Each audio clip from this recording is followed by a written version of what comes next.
myself. So I put, you know, I'm a member of the GOP, Tea Party. I'm 60 years old, still working, active as much as my wife will let me. Lots of that. I'm gonna go turn this in now, okay? Yeah. Oh, William Hurt? You want to go talk to him? Yeah. Okay, he's with the AFP. He's right next door to where I'm going, so let me throw this back. Let me throw this right here. I'm sure your husband wants something by you instead of me. He was sitting here. Okay, well, here we go. There you go.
businessmen who have never been elected to politics, are not career politicians, stepping up and saying, you know what, we need actually people who have run businesses in the private sector and been managers to step up and take charge of government. And in fact, that is something that's a trend nationwide. We're seeing competent business people say it's time to apply free market, private sector values to running government. And in Tennessee this past year, you had a big Republican primary, and you had a lot of career politicians running. And you had a guy running who very few people would even put him on the radar because he was not a career politician. And well, guess what? The guy who was not the career politician but was the good Christian businessman, he actually won the Republican primary. And he went on to get elected. And now you got the governor of Georgia telling me to welcome him to the state and telling him to stop trying to steal our businesses. So, I mean, there's some competition afoot, and that's a good thing for all of us. It's a great, great thing for you guys to be able to be here and see the new governor of the state of Tennessee, Governor Bill Lee.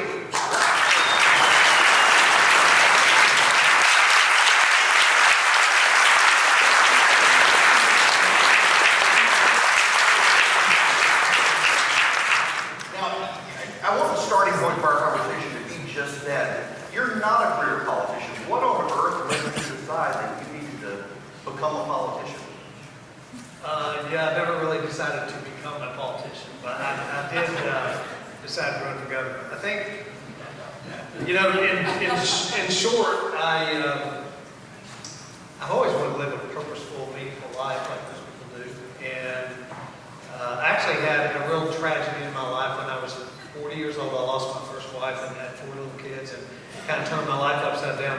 But I've said many times, you know, it was tragic but transformational.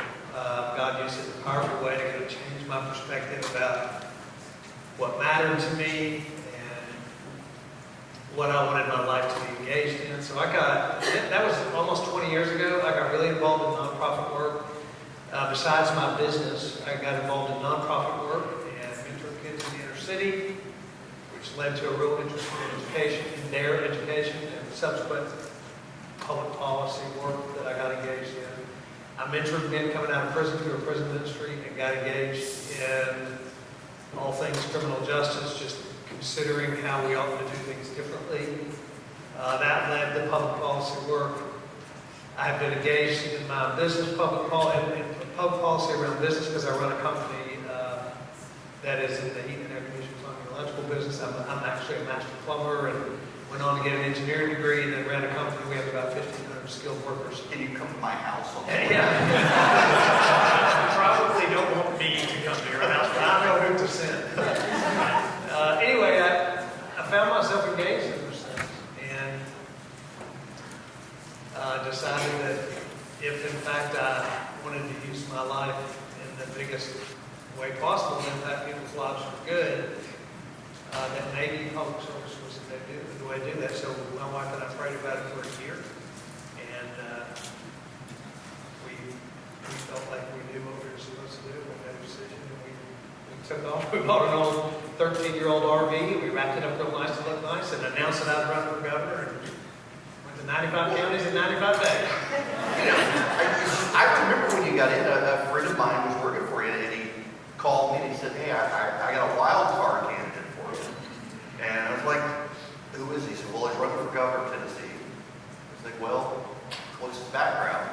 And he started telling me, he said, "So you mean he's not a member of Congress?" He said, "No." And he said, "And no one's going to take this guy seriously. And I'm telling you, he's going to be the governor." And I was impressed with your long name, just your background and life story. You know, dealing with my wife's situation with cancer and the story of your wife, Cassie, and having kids, it deeply affected me and resonated with me. And yet again, it was another trend of someone who cared about the situation, was in business, had a personal background that connected with people, and you're running against a bunch of people who just their career was politics. Yeah. And here you go. I remember people telling me, I was at a dinner in Nashville, saying, "Well, he's a great guy, but he's got no shot." And here you are. They told me that. Yeah. So it's like to go to regular day dinners and sit up there and do your thing, and everybody else does it, and people come up to you after and they're like, you're a great guy. I wish you could be the governor, but I don't think you're good. And yet, Yeah. yeah, and I said, I have learned that now that you don't have to worry that people will forget in the next 3.5 years, but the governor of Tennessee to Auburn. Yeah, that's right. So, I kept that very quiet. Very, very quiet campaign. Now I'm a big UT fan and a big Auburn fan at the same time. so what's been kind of the thing that you just opened your eyes more than anything else now that you've been elected? Oh gosh, I think people say what's the most surprising thing about it? The schedule is surprising. I didn't realize how difficult that would be, but being not ever having been in politics and then stepping into this world, it is a jolt of politics. It actually was surprising to me just how political the decision-making process is, how political this world is, the world of government. But that was a surprise to me. I had to learn pretty quickly that politics plays a role in every decision that people make, and sometimes a lot of folks make decisions based on politics a lot more than based on what they really think might be the best decision.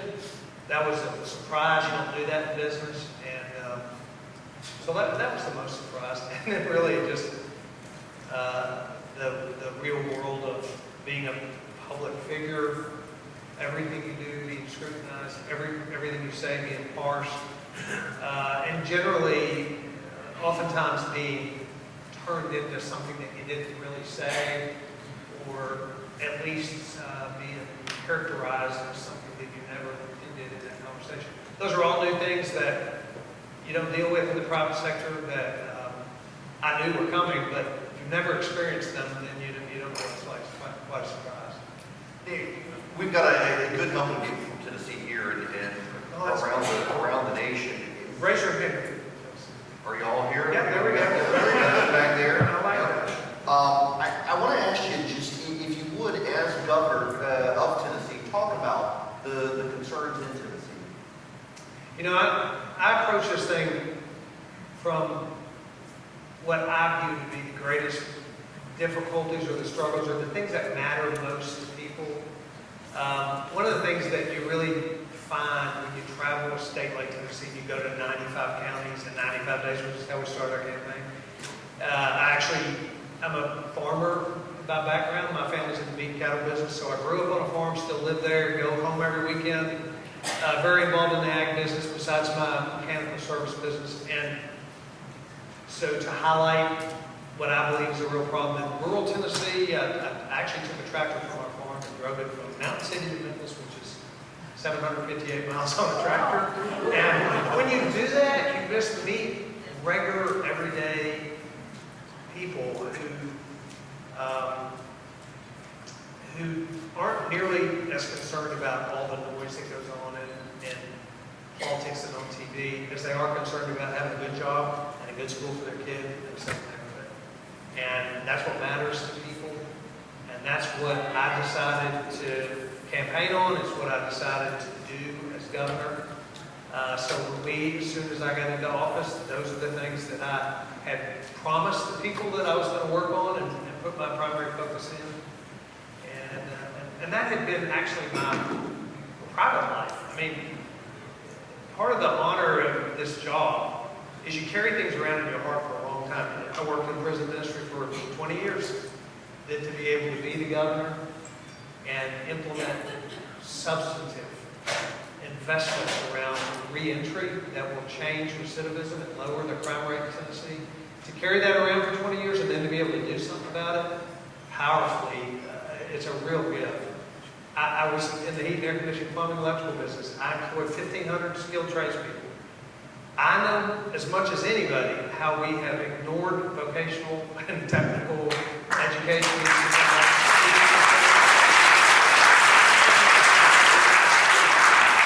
I struggled to find skilled workers as employers. Started our own trade school and ran 1,000 people through it over the last 10 years. So this year, we made a significant investment financially and otherwise in a legislative piece called the Governor's Investment in Vocational Education Act, the GIVE Act. We're establishing CTE programs all across our state. I said on the campaign trail, we need to change the way high school looks, and now we're going to. And I'm excited about that. I talked about rural. You know, I decided to use my executive power as it were made available to me. So executive order number 1 for the Billy administration was to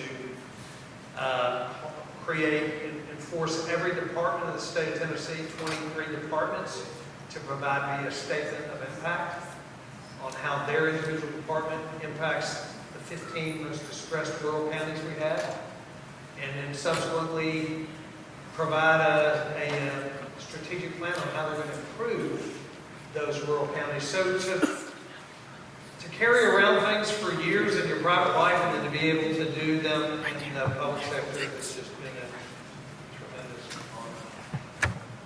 You mentioned rural life, and yet in Tennessee, one of the things you're now having to deal with is this explosive growth in Nashville. And how do you balance I mean, we're dealing with this here in Georgia as well, that the growth in Atlanta versus the rest of the state, that oftentimes you have residents who feel like they're ignored, but oftentimes you do have to deal with this massive growth that's happening. That's right. And it's one of the reasons I made this executive order. It's surprising the power of elevating a conversation. Like, if a guy runs around for 2 years campaigning on how important rural Tennessee is, and then drives a tractor, and then signs an executive order, it becomes a conversation that everyone in Tennessee knows that this governor cares about rural Tennessee. And so therefore the departments focus on it. And I share with our people all across the state government, but also across the state of Tennessee. Yes, we have an incredibly prosperous and remarkable city in Nashville. It is explosive. There's 8 people a day moving there. There's economic prosperity. It's tremendous growth, and the challenges that come with that. We also have some other remarkable cities, you know, Chattanooga, Memphis, and Knoxville, and the Tri-Cities that are doing great things and have a lot of positive things going for them. But it's not an either or for me. It's a both and. We can, and I think Tennessee may be a leader in that just because we put such a focus on it. Because the whole country has this rural problem. Wall Street Journal did an article about a year ago entitled "Rural America is the New Inner City," and we all have this problem. But I want Tennessee to lead. I want us to show how you can actually, through workforce development in rural communities, through expansion of broadband to every community, through the use of telemedicine for healthcare, for distance, folks that live out in distant communities, distance learning for those that don't have a computer science teacher in their school.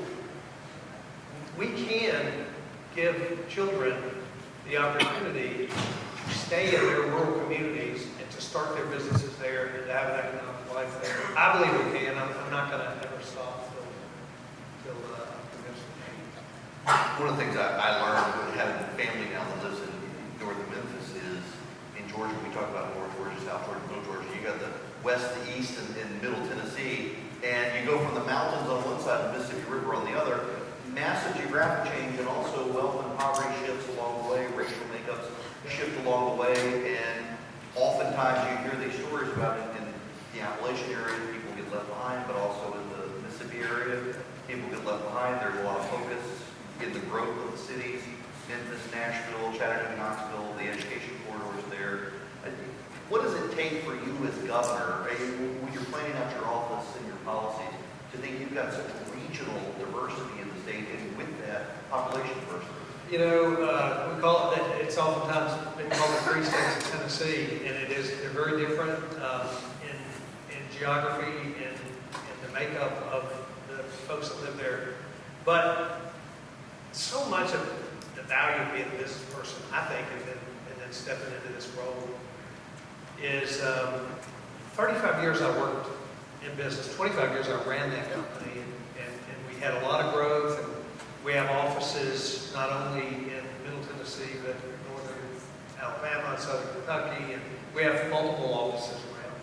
And they're really different. The offices are really different. And the markets that they serve there are really different. And the workforce in this community or that city or that region is different.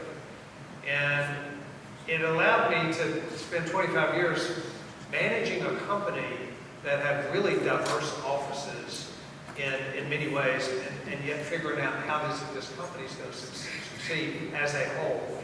First of all, how we had a thing that we called one lead company, so that everyone knew that they belonged to the whole, and that as different as they were, that we had a common goal. It's a whole lot of how I want to govern. Different diversity of demographics of the people, of the geography, of the economies. But we are Tennessee, and we have much more that unites us than divides us. And we have to have a common vision for the success of our state. You know, we just did a very historic education reform, an education savings account bill that passed that had been tried multiple times in Tennessee. And I really believe, I'm a strong believer in school choice. And I worked in the inner city with disenfranchised kids. I've often felt like that they needed more than what the status quo education system would give them. This education savings account targets low-income kids in family school districts. As I talked to other folks who were skeptical and opposed, and what about my school district? I said, you know, we have to remember in Tennessee, if those kids in the inner city are failing, we are failing. We in Tennessee pay the price if those kids in that zip code pay the price for education. Just in the same way that what happens in rural Tennessee matters to every Tennessean. Even if they live in the Gulch in downtown Nashville in a 40-story high-rise, it matters to them what happens up in Union County, to me. And that business approach of going to the offices that are struggling, propping up the places that need it, you know, put funding where it's needed to make sure that the entire company succeeds. That's how I view my role as governor. Yeah, I'm sitting here listening to you, and just as an aside, I've interviewed a lot of people who are elected. I won't use the word politician. Use a lot of elected officials over the years, and even some from business. And you have spent more time than anyone I've ever interviewed, I think, talking about what you learned from your businesses and applying it to government. And that strikes me very interesting, even among the people. And the only other exception to that, frankly, was the president, who I've talked to in the past, before he was president, about businesses. I know that as a big, I'm trying to formulate my question as I ramble along with you, because I'm struck by it, now that I'm going through the list of all the people I've talked to, who ran as businessmen, running for office, and when they're there, you never hear them talk about how they're implementing what they did in business. It's a unique, I think, approach that you're taking, and I commend you for it. Well, there are big differences. There are a lot of things that are really a lot alike. Particularly when you're a governor, it's different than being the president, for example, I think, or a senator or a congressman. One of the things, I mean, as a business person, my primary goal, or one of the most important things that I've got to do is run a state that's fiscally well managed. I mean, if you don't manage your costs in business, you go bankrupt. If you don't manage your costs in government, you raise taxes. That's the only option you have. And for me, that's a terrible option. So, you know, the first thing we did was we presented a budget that called for cuts, that invested the largest single investment in the state of Tennessee in our rainy day fund. We had over $1.1 billion in the rainy day fund. Because this economy, the other thing you learn from business is this economy is not going to stay like this. And 35 years in business, it was up and down, and you better be ready for the next downturn or you're going to be in trouble in business. And when you're in trouble, there's no way out. That's the philosophy I have to a budget.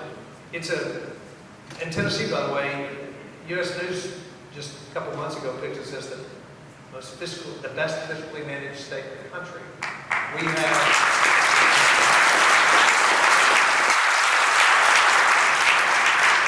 and you know what? it's really conservative principles. I mean, conservative principles work. Economic conservatism works.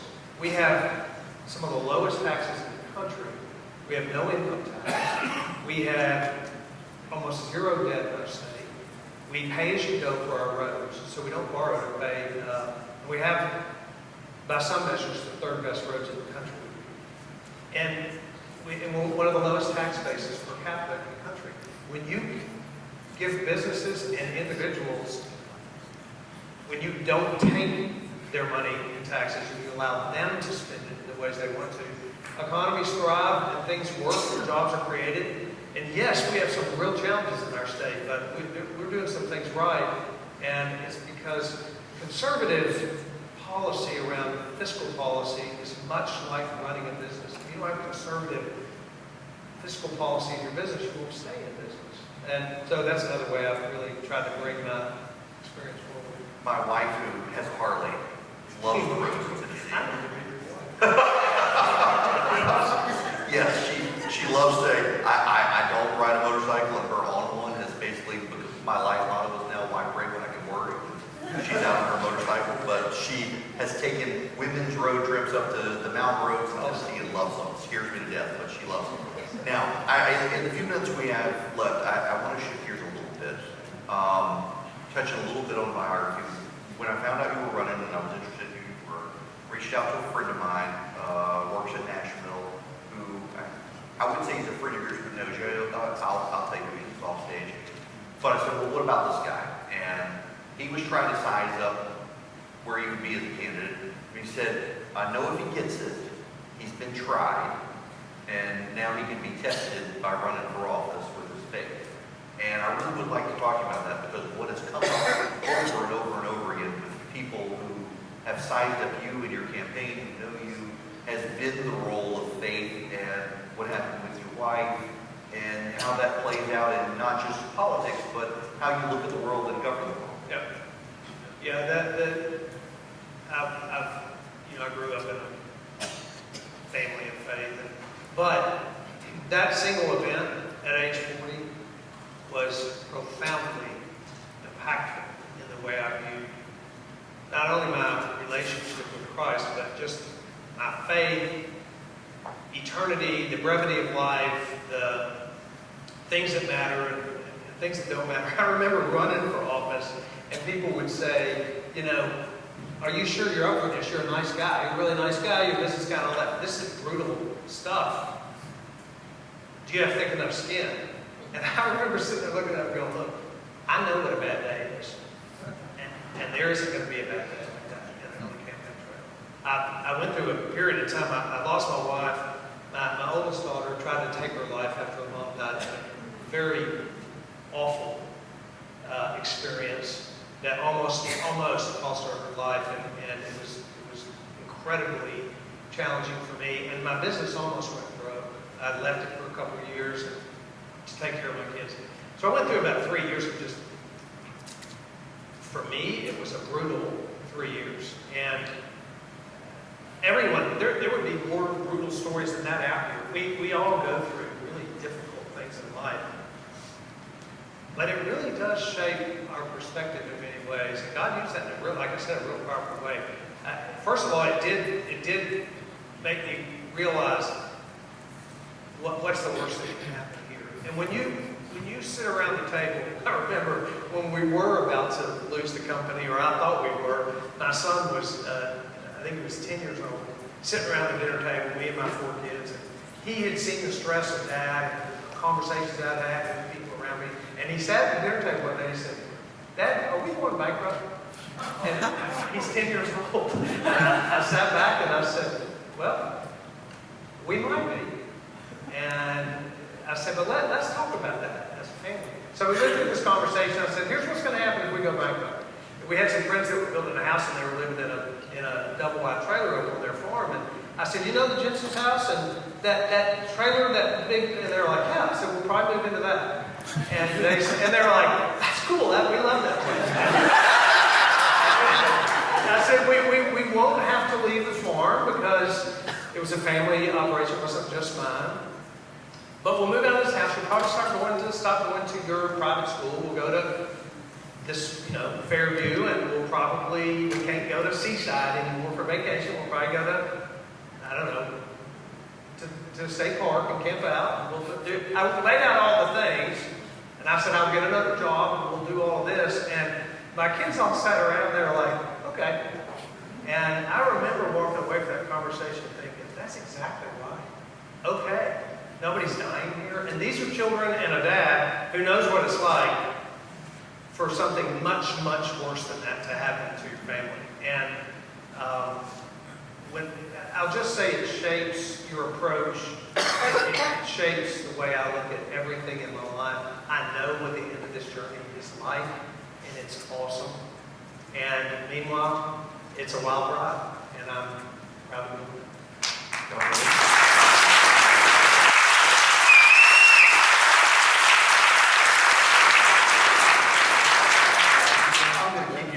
We got about 5 minutes on the clock.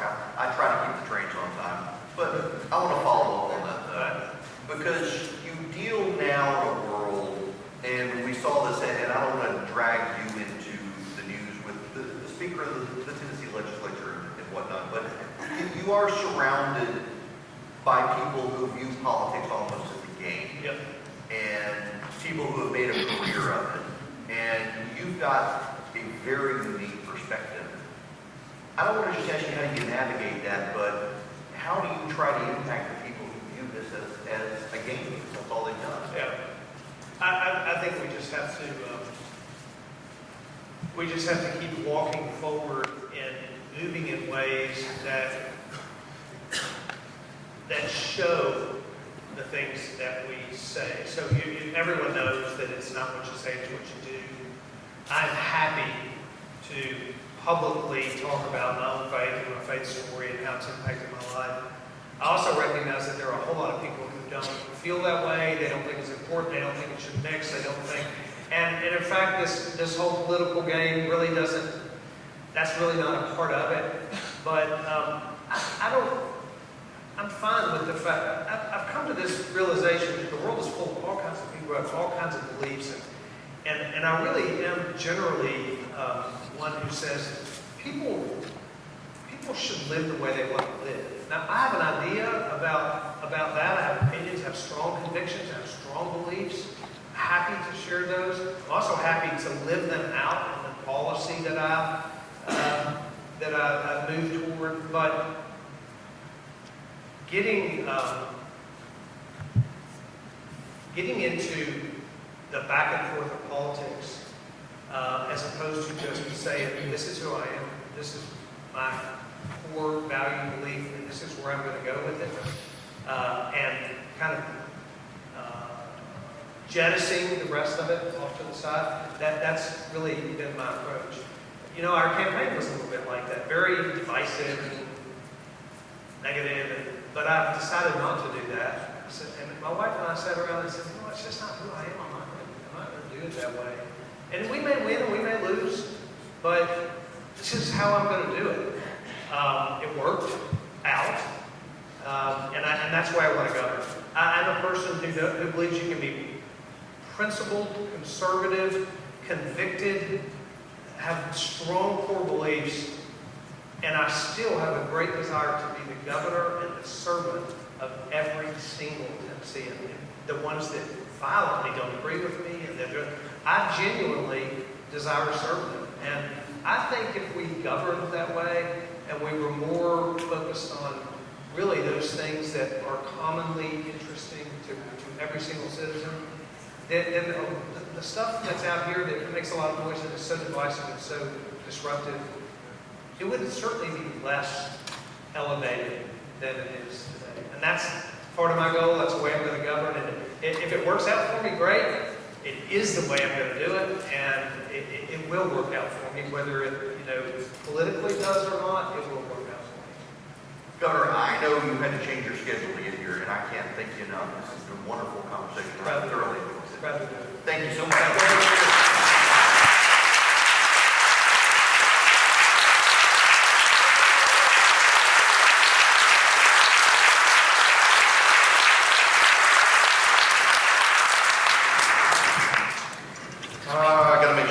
schedule in order, yes.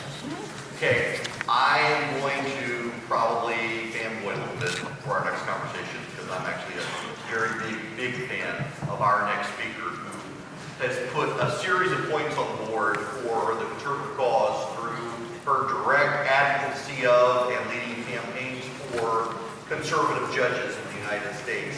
And she and my friend Molly Hemingway have a great new book out about the Kavanaugh hearings, and it is my pleasure. I've actually never met her in person, and so I'm really excited. We met in the green room a little while ago.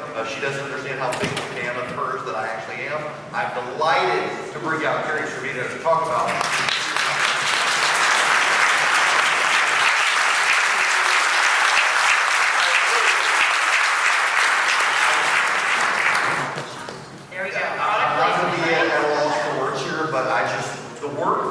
The Judicial Crisis Network have done for years now on fighting for conservative judges. And the Gorsuch situation and then the Kavanaugh situation and now justice on trial, you guys have really profoundly as an individual and as an organization helped reshape the American judicial system and lay the land. It's just, I can't thank you enough for the work you do. And I also know how much hate you get from so many people for doing it. Yeah, it's definitely not always a popular job, but that's how you know you're accomplishing something, right? And I can't tell you how exciting it is now. I have been working on judges since 2010, so this is starting with Justice Stevens retiring and Elena Kagan replacing him, and through all of the Obama administration, and now it's like, oh my gosh, we're putting points on the board. We're really actually able to get some of these amazing judges through, and I wouldn't have thought going into 2016 when we were so devastated to see Justice Scalia pass away and going, oh my gosh, we're maybe support for a generation. And that in such a few short years, now we have, strangely enough, the president who has had the best judicial record, I think, in certainly my lifetime of Republican presidents in Donald Trump. It's been such a privilege to be able to keep working and getting some of these judges confirmed. So,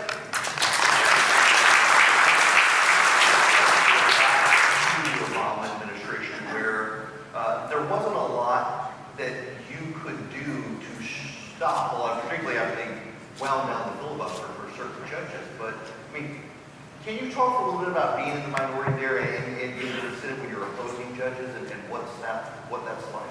yeah, and that was something that, as you said early on, there was at least a chance with the filibuster there. And the filibuster is something that historically wasn't ever used against judges, but was debuted in 2003 as a method for the minority to block judges that did have majority support. And just the threat of it, there were not very many filibusters that the Republicans actually were willing to do. A lot of them were just objectively opposed to it. But the threat of having a potential filibuster out there at least allowed it in maybe a handful of cases that we could kind of pick the worst of the worst, the real bad judges, that we could say, okay, this person maybe will be able to get enough people together to threaten that they're not going to get the person through. And so we're able to block literally maybe a handful of people. And unfortunately, after the Democrats had gone crazy filibustering people like Miguel Estrada, who got filibustered 7 times for the DC Circuit, it only took a couple of those, and then suddenly the Democrats couldn't take their own medicine and got rid of the filibuster. After that, it was really frustrating because then, you know, if you don't have a majority in the Senate, there's not much you can do. And I think a lot of people will talk about elections have consequences, and they certainly do, especially for the president who's making these appointments. But the Senate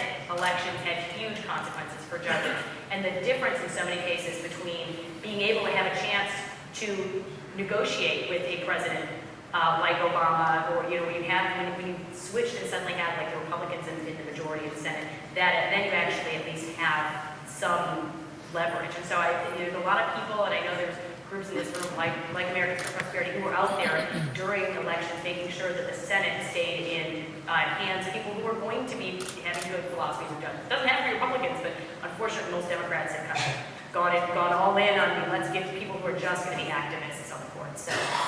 Now, I want to get your opinion. We have Kavanaugh and Gorsuch both on the board, and despite the narrative of you have this right-wing board, it always fascinates me how, despite the Linda Greenhouse narrative of the board and Dahlia Lithwick and whatnot, that you actually have more ideological diversity among the supposed hardcore conservatives, because you always know, for the most part, how the 4 liberals are going to go, and there's always the wild card on the right. Yeah, and I think Well, when you graph it, you often will see this like boom, boom, boom, boom, 4 liberals kind of in this very tight cluster, and then there's this everywhere from Chief Justice Roberts all the way over to like Justice Thomas on the other end, and they're kind of all spread out amongst the conservatives. And you saw that even this term, every member, except maybe Justice Alito, the conservative members of the court, had a case where they joined with the liberals in the court, and I think that's because we're looking at these people not because it's someone who's going to sit in the court and say, okay, who wins and who loses this case? I'm with these guys. I'm voting for them.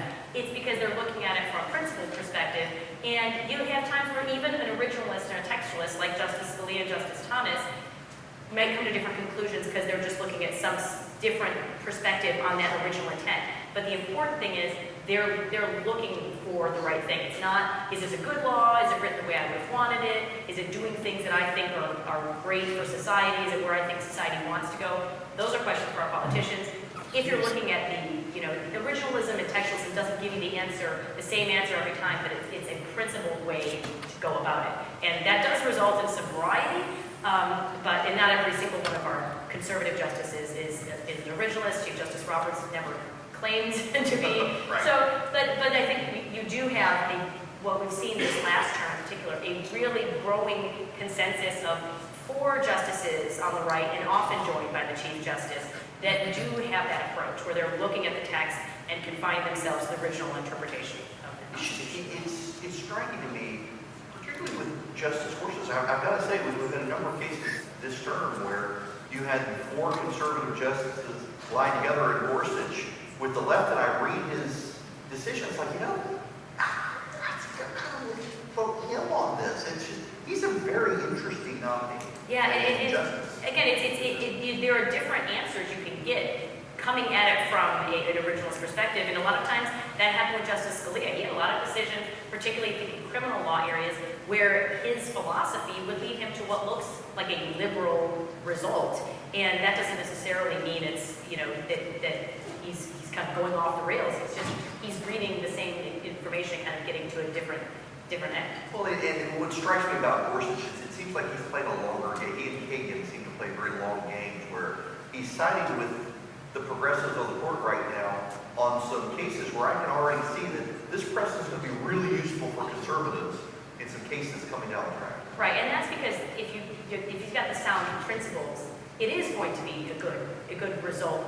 This is why it's very short-sighted to say, even if it weren't just wrong on principle, to say, I think this is a good guy, he's going to win in this case, boom. In many cases, I think of one of Justice Kavanaugh's opinions, for example. It was on campaign speech, and it was Emily's List versus the FEC. So this is a pro-abortion, liberal feminist organization, but they were making arguments about the fact that they should have the freedom to do campaign spending. This is part of their free speech rights, and he sided with them. So if you go and say, who's a liberal result, who's a conservative result, I'm like, well, you're helping this liberal organization, but the principle is right, and that's the kind of thing that actually is what a judge is supposed to be doing, and it's the kind of thing that long-term is going to get our law back on the right track.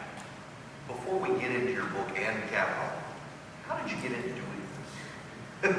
So I went to law school thinking I wanted to teach law, and then as I was preparing to go into legal academia, I got really frustrated because it's very difficult as a conservative to get hired and then further to get tenure anywhere. So all the advice I was getting, and I think it was the right advice, is if you want to get tenure at a good school, you have to basically write on things that are not controversial and not say anything that's going to either out you as a conservative, or I had already voted for Justice Thomas by this point, so I'm kind of out there as a conservative, but you can't write about some of the hot button issues. You can write about something like tax law or like some boring areas that nobody cares about. You can't write about hot button things.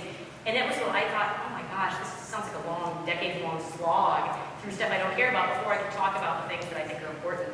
So when this opportunity came up to work for JCN, I felt like it was just a great chance to say, you know what, darn it, I'm not going to get confirmed to anything if I say the stuff I'm saying. That's okay. It's an important battle, and it's actually, I feel like I can have more impact here than doing a lot of other things. And I also got 6 kids at home, so I wanted something that was flexible, and it worked out to be a great alternative to the 90 hours a week in a law firm kind of option. It's so much fun. Yeah, undoubtedly. I tell people all the time I was going to be a lawyer, but they had this thing called a client, and I didn't like it. So now, let's get into this, because it is a legitimate bestseller. Yes. One of those bestsellers that appears on the New York Times bestseller list that they pretend doesn't exist. Yes, that's the only mention the New York Times has made of our book, the fact that they grudgingly had to put it on their bestseller. Right, and I read something, it was a really nasty piece by a journalist, because a journalist is writing a book on the Kavanaugh hearings from the sympathetic portrayal of the left, that this was a rush job to get out before a legitimate journalist's book comes out. And yet, I mean, you read the book, I have not written my review yet, because I haven't finished the book, and I'm philosophically opposed to writing reviews of books I haven't read. You'd be amazed at the number of people who actually write reviews without reading the book. But I mean, just some of the accounts, they're just media bias and the background and what line is.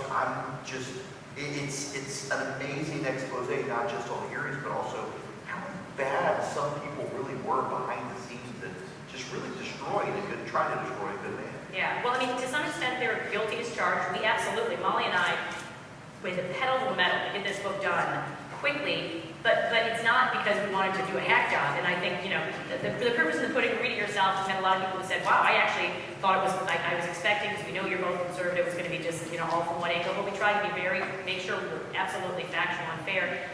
We really wanted to do that fast because I could work for Justice Thomas, as I said. We have seen what happened after his confirmation. It's not just they pack up and go home because they lost. Then they engaged in a decades-long campaign of propaganda, misinformation, so that everyone, going around at the time who watched those hearings, 2 to 1 Americans believed Anita Hill over Justice Thomas. Today, I think if you took that same survey, most people would say, oh, I thought it was obvious, wasn't she the one who definitely told the truth and Congress ignored her? That's the story they had been told. We wanted to, well, it was fresh in people's minds, and we talked to more than 100 people, from the president to Supreme Court justices to senators on down, to make sure we had the true facts out there, because we knew these stories are coming, and they're going to be revisionist history. So it's harder to do the revisionist history when you have a heavily footnoted, heavily researched book out there already doing it, and we'll see how well that works, but I think that's the first step in making sure those alternate realities don't take root. I have found it very, very funny in the last month or so.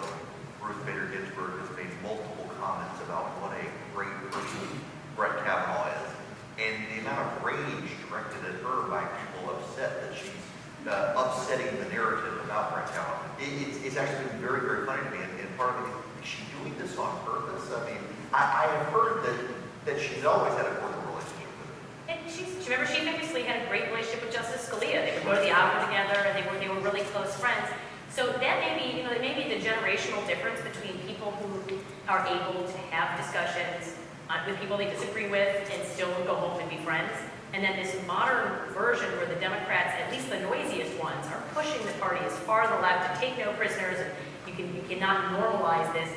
That, thankfully, is not yet how the Supreme Court functions. So we tell the story in Justice on Trial how after Kavanaugh was confirmed, actually, his justices, his colleagues on both sides of the aisle, per se, wanted to show a lot of support. So normally, this initial swearing in they do the day of the confirmation hearing is a kind of quick affair, just so they can get their office set up and be official, and then they have the formal swearing in at the White House that everyone comes to. For his, on that Saturday, while people are storming the steps of the court, literally like banging down the doors of the court, every justice who was in town, from Justice Ginsburg and Justice Kagan and Justice Alito and Justice Thomas, they came to show solidarity. How Justice Kagan, the first day of hearings, purposely was speaking to him, shaking his hand, joking with him during the oral argument, because they don't want their court to be politicized the way it's happening right now in the political process. Just as an aside, I so often disagree with her, and I realize she doesn't come from the left, but I actually, as a conservative, am impressed with the thoughtfulness of Justice Kagan. And I know that Justice Scalia was a fan of hers, just at an academic level.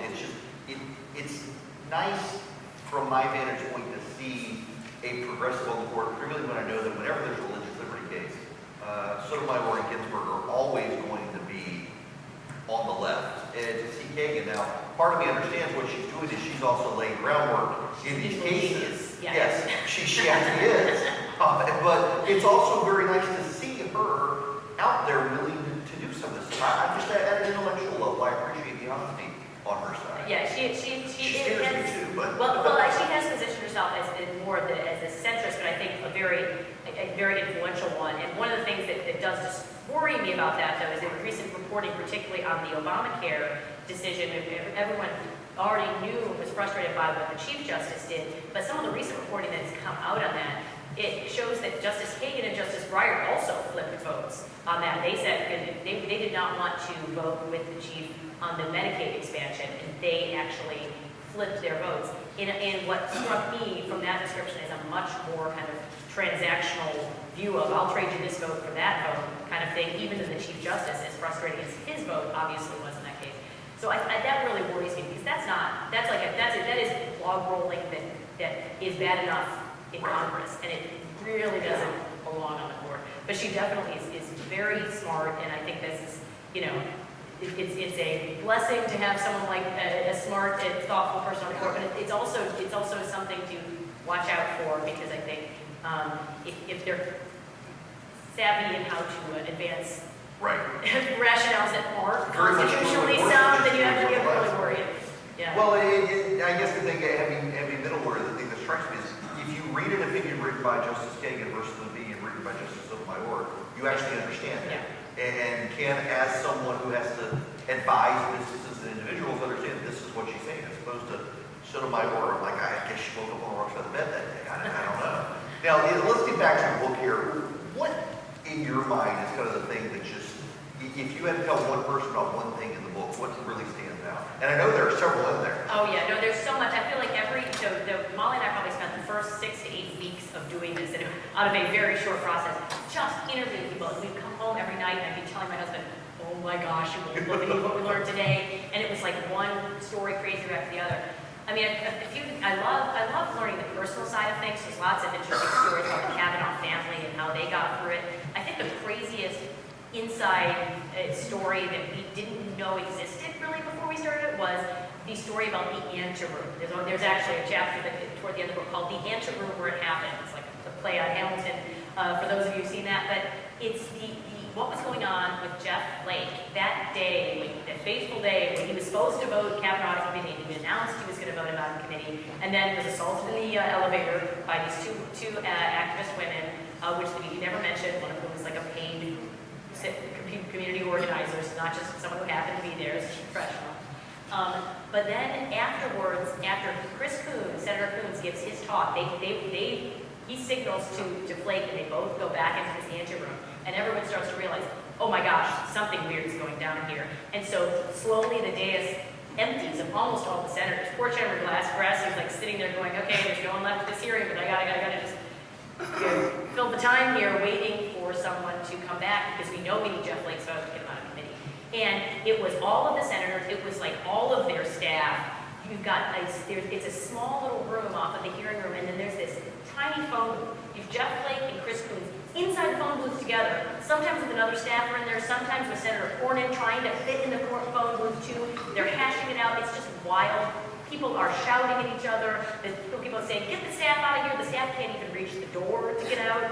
President Bush was even trying to call to advocate for Kavanaugh. He couldn't get through. I mean, it was wild.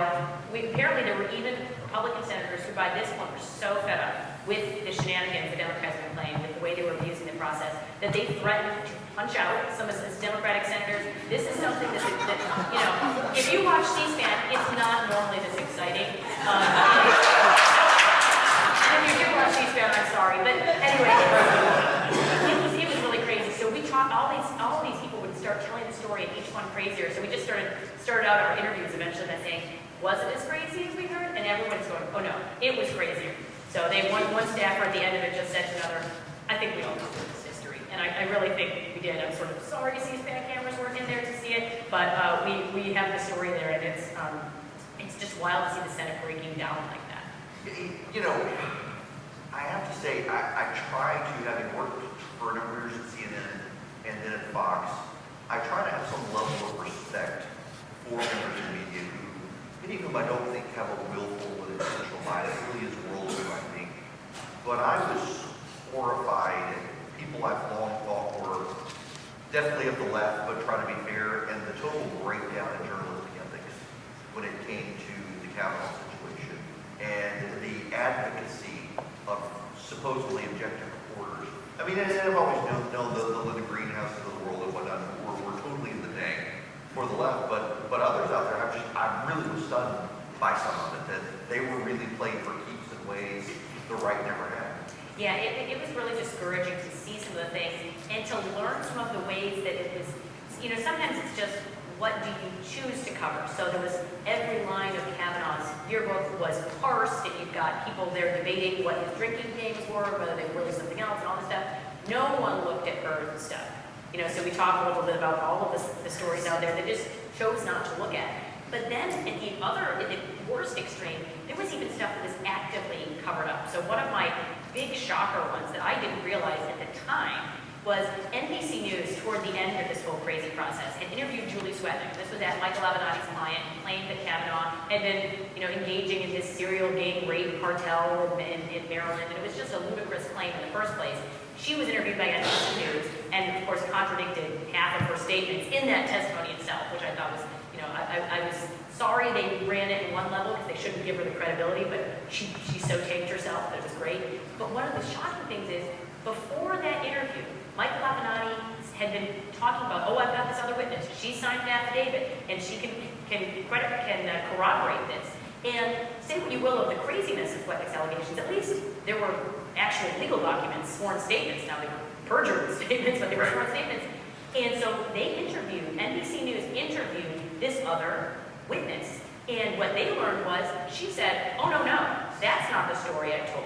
Michael Avenatti completely misused my words. I'm never talking to this guy again. It's totally, he's a liar. And they knew that, and they just said, we couldn't corroborate it. They didn't say, the people he says corroborated say he's lying about it.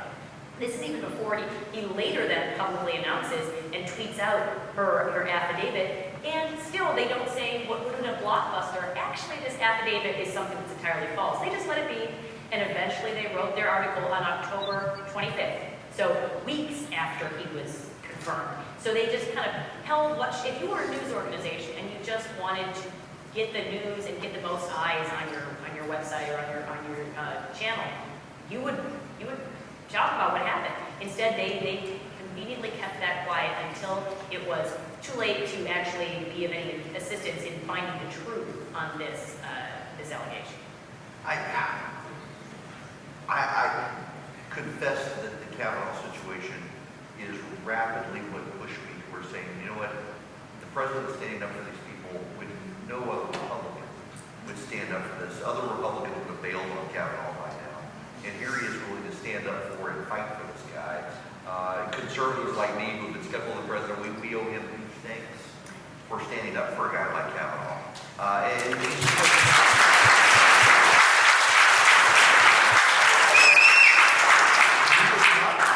In fact, among my circle of friends, he was none of our first choices, but the left really made us want to go to bat for this guy, just because of what was being done to his family, which is horrible. I felt so sorry for his wife and children that they were being, a guy who shows up to help feed the poor every week, and now you have left-wing agitators coming, trying to prevent him from feeding the poor. It was a horrible situation. Yeah, and I can't tell you how many people that were involved in this process said exactly that. It was, wow, thank goodness, thank God we had President Trump here, because what other Republican president would have stood by a nominee? And it would have been horrible for Kavanaugh himself, but also imagine for any future nominee, if you thought, hey, people could come against me, destroy my life, destroy my reputation, attack my family like this, and then the president's just going to let me loose. That would be the worst possible thing, both for trying to recruit great judges going forward and for creating an incentive for the left. Like I'm a mother of toddlers, among other. If you give them what they want every time they maybe have a fit, they will just have more fits. And I think that is the lesson that President Trump seems to actually have internalized. That you can't just give in to people who have a meltdown and let them feel like they are having the upper hand. So if he had let that be a win for them, then we could have guaranteed every single nomination henceforth was going to have these uncorroborated claims, and they could take down anyone they wanted. It seems like the left right now really is betting all of the nominees on the potential. Maybe there will be another opening, who knows? But they've got to build the opposition file now, and that Kavanaugh really is the beginning of something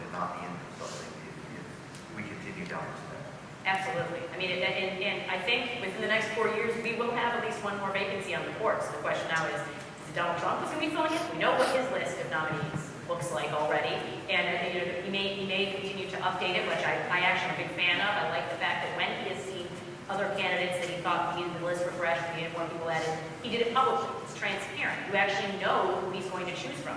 And yes, it gives him a chance to do some of that opposition research, but I think it's worth it for the communication he gives to the American public. Certainly I like it, because then I can go forward and say with confidence, if he sticks to his list, I can support any of these people on this list, because it's an amazing collection of men and women. But I think what the still mystery is what if that happens and it's a Democrat, what kind of nominee will we have? Except for that I know, we keep on telling the Democrats they're already working on coming up with lists of nominees. And we've had liberal groups like Alliance for Justice, a lot of labor organizations. They're helping vet people to put on a list. What we don't know is who is on that list. And I can tell you, if they thought those people would help them in the polls, if they thought Americans would like the people they want to put in the court, they'd be releasing that list. They don't want us to know, because they know it'd be people who are too extreme, too activist for the American people.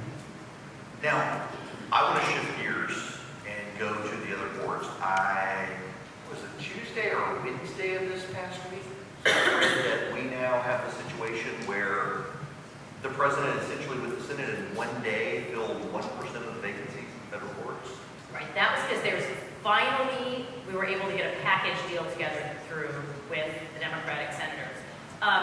What we historically, especially for district court level seats, that was something that you would almost always do this way. You just have a bunch of judges and everyone does some voice votes, all in favor, aye, and they all just move through.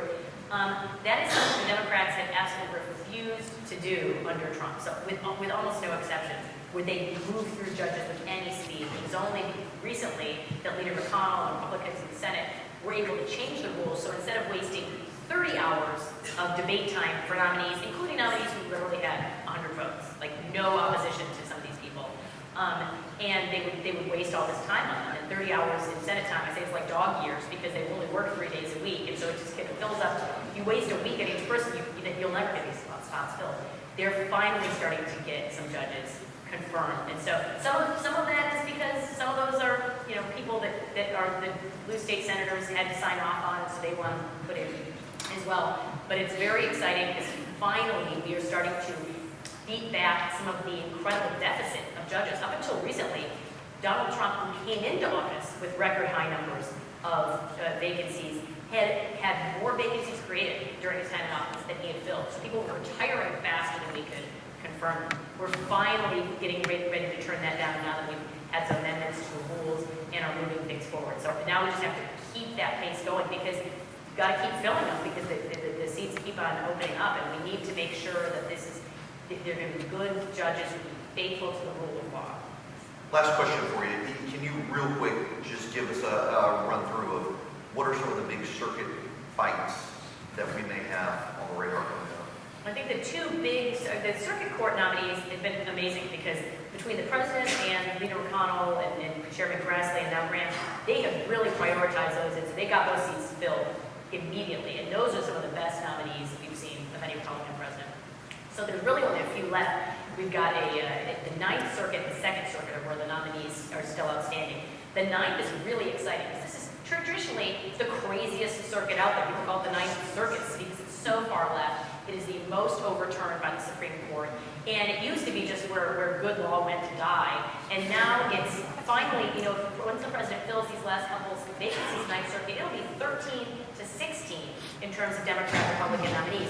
You actually have a shot to get a good panel or even a good mix on an en banc hearing on the Ninth Circuit. And that is something that we haven't seen in a long time. I think a lot of people didn't think we would see in our lifetimes. So that's incredible. And on top of which, these aren't just Republican nominees, because unfortunately, even when you're replacing Republican nominees, I think we're making a lot of progress, because instead of the wishy-washy Republican nominee, we are now getting solid, young, up-and-coming, brilliant nominees. And so those 13 Republican judges in the Ninth Circuit are really, going to be making some real progress in terms of returning the law to what it actually says. And that's all we're asking. So you don't have to have judges who are going to go in there and say, okay, President Trump always wins. That's not what they're supposed to do. It's just read the law, if it's a liberal law, if it's a conservative law, I don't care.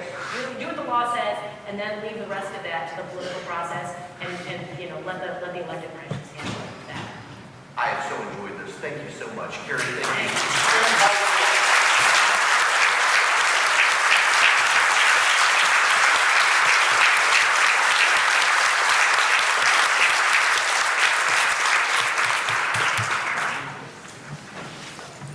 Now, we talked to David Drucker earlier today about the lay of the land. We intentionally did not bring up one seat, and that would be the state of Alabama, where Doug Jones has been camping out for a couple of years, keeping the seat warm for a Republican.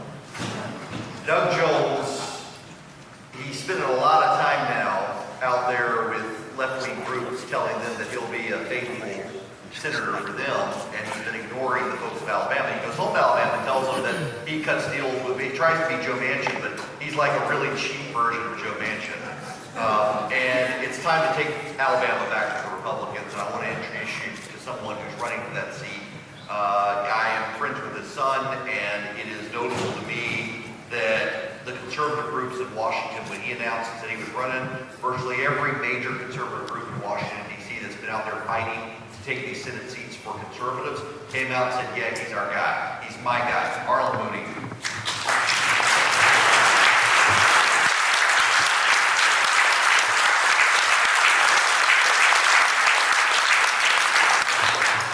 I've got something for you here, and I want to talk to you about this seat because Doug Jones and the Democrats have no business keeping the seat in Alabama.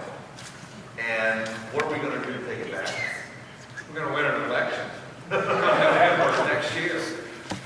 There's no question.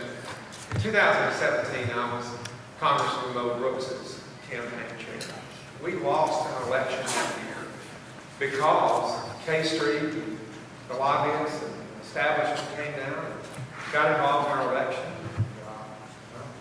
We ended up not doing what we needed to do. We ended up with Doug Jones, a leftist vote, deep red state of Alabama.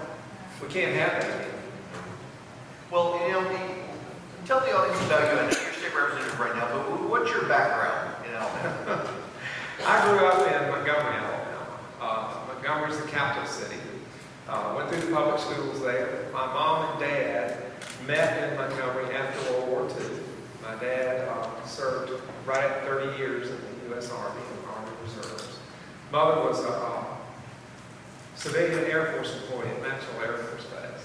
And so they met, fell in love, and decided Montgomery would be home. And my dad was a carpenter, then he was in the fencing, residential and commercial type business.